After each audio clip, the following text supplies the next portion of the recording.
There's nothing quite like being immersed in a great game, but it's always a little sad seeing a remarkable title come to an end. Sure, you can come back to it again, but there's a point where there's just nothing new anymore. At least that's how it used to be once upon a time. Nowadays, when you roll credits, it doesn't mean it's the end anymore. Downloadable content has integrated itself as a standard business model, whether we like it or not, because at the end of the day, companies know they can squeeze just a bit more out of you. So that begs the question, is it right for you? Hey everyone, so good to see you! DLC is something that I've been wanting to talk about for a while now. If it's a game that you love, you more than likely will pay to continue the experience of it. Sometimes it's content that's given to you all at once. They might come in waves with the smallest little breadcrumb to nibble on at launch. Other times it's enough that we can call it its own entire game, to which at this point you might ask, is this actually worth it? So I want to talk about DLC in games that I've delved into, in this case being every wave of Xenoblade Chronicles 3, including of course, Future Redeemed. We'll break down what it is, what you get, how much it costs, and if I personally think it's worth it. Of course, it'll be my opinion, so it might not line up with your own, but it's just another perspective. This will also be spoiler-free, with only a few tidbits of the story and cutscenes outside of everything that we've already officially been shown in trailers. So don't worry, I wouldn't dare spoil anything about the finale of a story like this. But with all of that aside, I want to bring your attention to Xenoblade and ask you, do y'all see this?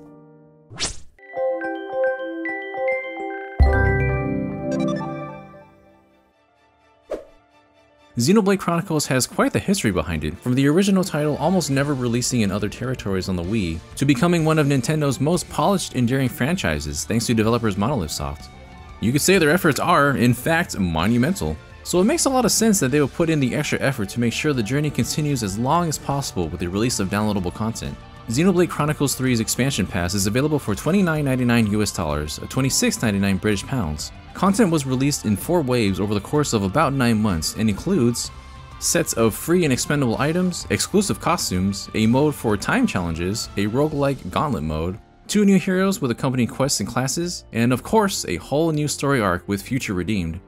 As is the case with games that release DLC in waves, the first one that typically comes at launch isn't very much to bite into, being items and costumes.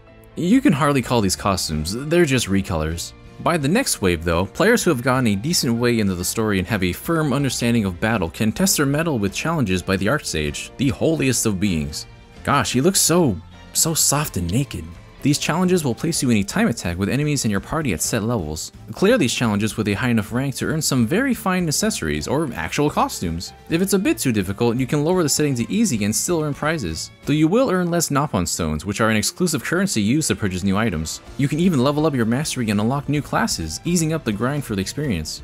Wow, that was easy. It doesn't outright fix how you could nearly lock yourself out of class experience, and it's a shame that this function is behind a paywall, but it's something.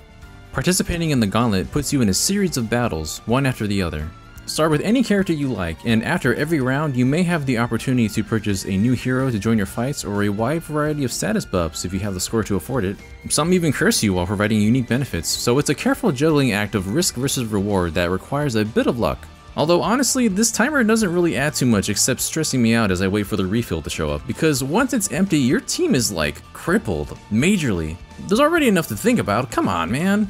Earning a high enough rank on a gauntlet will get you a separate unique currency of Nopon stones and costumes that are a throwback to previous Xenoblade characters. But out of the sets of DLC costumes, I know some of you are going to be using swimsuits. And hey, I'm not here to judge, the devs know their fanbase. They saw how vocal we were and gave us what we really wanted all along.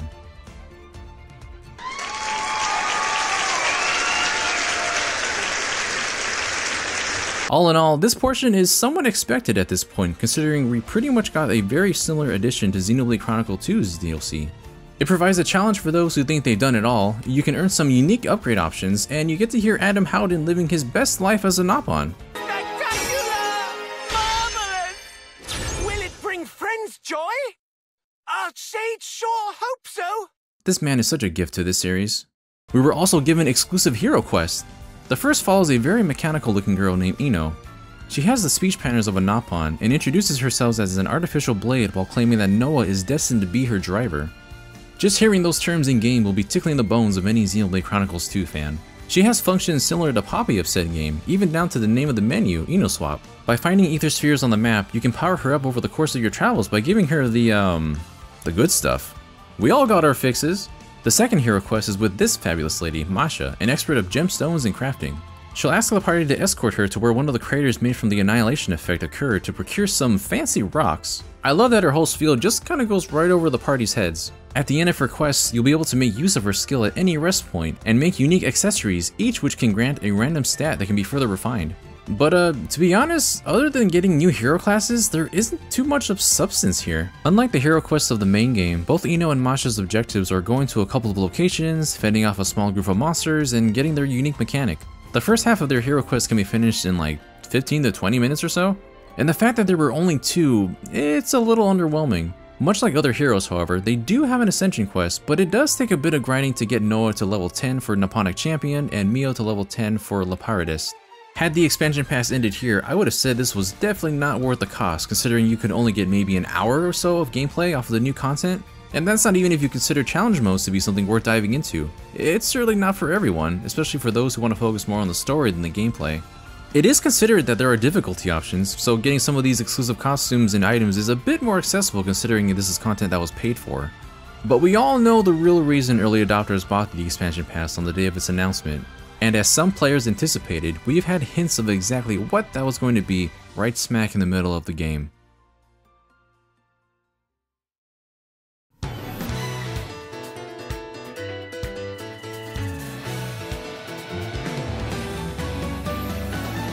Xenoblade Chronicles 3 Future Redeemed is an all-new story set to complement the main campaign, very much like Future Connected and Torna the Golden Country.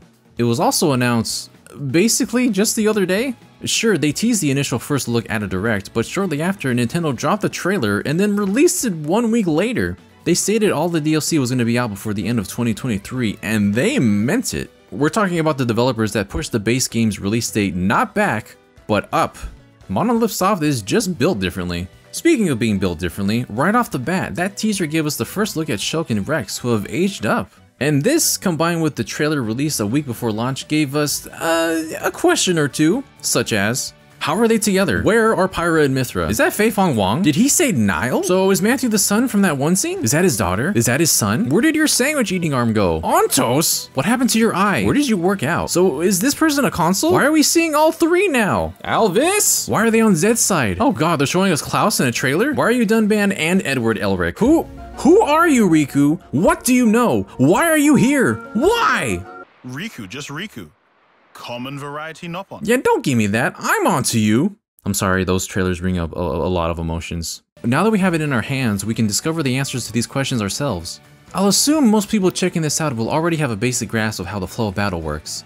Similar to the Torna episode for Xenoblade 2, this is fairly the same but with a slight remix. Every character will immediately have access to 3 arts on the face buttons, and initially 1 additional art on the directional buttons. You can tap into the power of Ouroboros by holding ZR and triggering fusion arts when both are ready, similar to the base game. But this time, these are the only arts you have available, a total of 6 possible max for each character. Which might feel limiting to some, but I don't really mind characters getting very specific roles, especially in a campaign that's going to be smaller than the base game. All characters have a single, unique class with their own attributes. A, for example, being a Monado Fencer. They're able to use a personal special called Vision that helps you avoid attacks for a limited time, and can only initially be used once per battle. Yeah, with those names, they're really spelling it out for you now, aren't they? You're still very much encouraged to perform the usual flow of battle, coordinating with your party to break an opponent, make them topple, then launch them.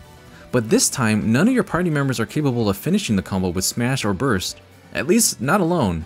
The system of interlinking with a partner has been replaced with the Unity system, which allows 2 characters to team up and deliver some pretty spicy combo finishers. A meter will gradually charge over the course of battle, and when it's ready, you're encouraged to unleash it when an enemy is launched, completing the combo with either a Smash or Burst. You can pair up your party of 6 in any way that you like, allowing you to experiment with a variety of effects that could be useful in different situations per battle. The feedback of these attacks, the sound and the quaking text just makes them feel so powerful. They're rather satisfying.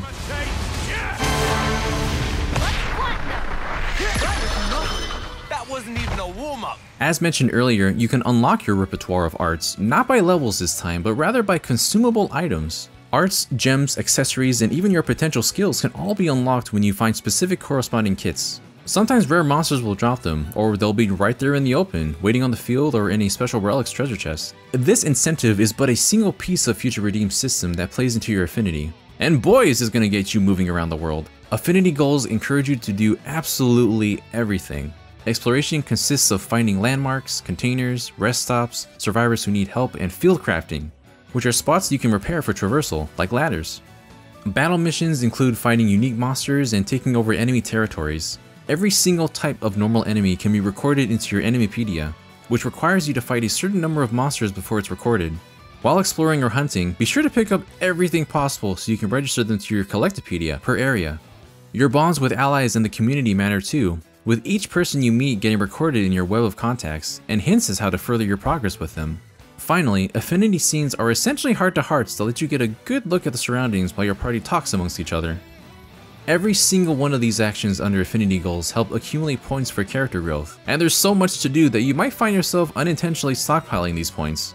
And that's perfect, because affinity points are used for enhancing character growth. However, these points are shared by everyone, so mind who you distribute to. You could put all of your enhancements onto 1 or 2 characters if you wanted, or evenly distribute them amongst the ones you want to focus or play as. You'll be visiting the menu a lot. You are encouraged more than ever to explore, fight, and collect everything you see in the world. We all love to see those numbers go up and boxes getting checked. Even if you decide to brush some of that off, you will still be rewarded by simply progressing through the necessary bits of the story. But similar to Torna, this story is a little more personal, revolving around your party and the relationship with the community of NPCs, unfolding into a compact but rich story that is made for the Xenoblade fans.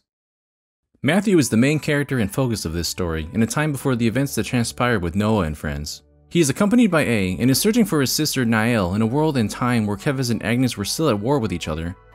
A is calm and collected, contrasting Matthew, who is the most brash protagonist we've ever seen in the Xenoblade Chronicles series. But despite his hot-headed attitude, he's also rather caring to others and puts the concept of family before himself. Being from the city, he's a bit more learned about the world and is an emphatic guy who isn't afraid to get himself into a scrap. It's refreshing to see in a main character, not just in Xenoblade, but in games in general. Nicole and Glimmer meet on opposite sides of a warring battlefield, but thanks to Matthew and A, they become free of their ties to the Flame Clock. This, however, robs them of their believed purpose, which affects both of them very differently. Nicole is rather antisocial and likes to tinker with machines, while Glimmer is a bit compulsive. She's pretty much the angsty teenager going through something of a rebellious phase. And is it just me, or am I the only one that hears Glimmer's instrument and thinks something went wrong with my windows? If this applies to you, now you cannot unhear it either. I am so sorry. These two, however, have also inherited the power of Ouroboros, which effectively alters the course of what lives these two have left, leaving the rest of the party to help them discover themselves on this journey. And if you happen to think that they have somewhat of a resemblance to other characters in Xenoblade Chronicles, then yeah, it's probably exactly what you're thinking. Of course, one of the most notable things of this game is the inclusion of Shulk and Rex, the protagonists from Xenoblade Chronicles 1 and 2 respectively. They are both mentors to young disciples and are part of the Liberators, a group meant to fight Mobius. Both have aged up quite a bit and have a pretty significant role in the story. As you get a few chapters in, you'll start to see where all the connective tissue is. But their importance to this tale isn't so big that they overshadow the new cast of characters and how their relationships blend alongside them. Although they're older, fans will be happy to see that their favorite characters haven't really changed all that much. Shulk has wizened and takes after Dunban in a lot of ways, but he's still a nerd. Rex is like an old pirate who takes traits after characters like Zeke and Van Damme, but retains his free spirit and is still a dork. And I wouldn't have these two any other way. It's entertaining to see them under a new perspective with Matthew and company, especially with some implied relationships between them. Monolith Soft has always excelled in those interactions between the cast, and this story is no different. This may come as no surprise, but cinematography is stellar as always. It's like I'm watching a movie when it's a Xenoblade cutscene. Audio quality is fantastic from the new to the returning voices, and while there are plenty of tracks that are reused from the base game, the new tracks like the battle theme are instant classics. And I don't think it's said enough how the quality of the cutscenes were so well thought out and made that they work and look so good no matter what time of day the scene takes place in. That's a whole extra layer of attention to detail that I don't think anyone ever gives credit to, so very nice job, Monolith Soft. Even though it seemed that the trailer revealed a lot, there's a whole bunch of little details that are very much satisfying to see revealed. Wait till you see what Matthew's granddad's name is. You can catch it early, a sort of blink and you'll miss it kind of thing. There's nods to the series as a whole, everywhere from the names of arts to even the tiniest of character interactions. It gets as obscure as dropping names of songs from previous soundtracks. I was like, wow, this is for the fans. You never really know when or where you might find a reference to another game, and if you know, you know. I didn't even see this until later, but did you know that the typography in the logo of Future Redeemed is also a callback? Look at the swish of the X from Xenoblade Chronicles 1. And then the flame effects of Xenoblade Chronicles 2. This also applies to the Japanese logo. This series is something else. I must emphasize, as a story meant to round out this arc of the Xeno series, this is made for the fans of Xenoblade Chronicles. There are games and sequels that sometimes do a cute little hint or nod to a previous game in the series. This is not that kind of game. There are names, terminology, obscure titles, locations, objects, and battle quotes that are direct callbacks, just like... I'm not really feeling it. Oh no, Shulk. Can someone please give this man a hug? He's been through so much. Let him rest! Events during cutscenes and music also offer so many moments of you pointing at the screen going, I understood that reference! The music, you guys! If you were missing your catchy, bombastic field themes, then you're in the right place.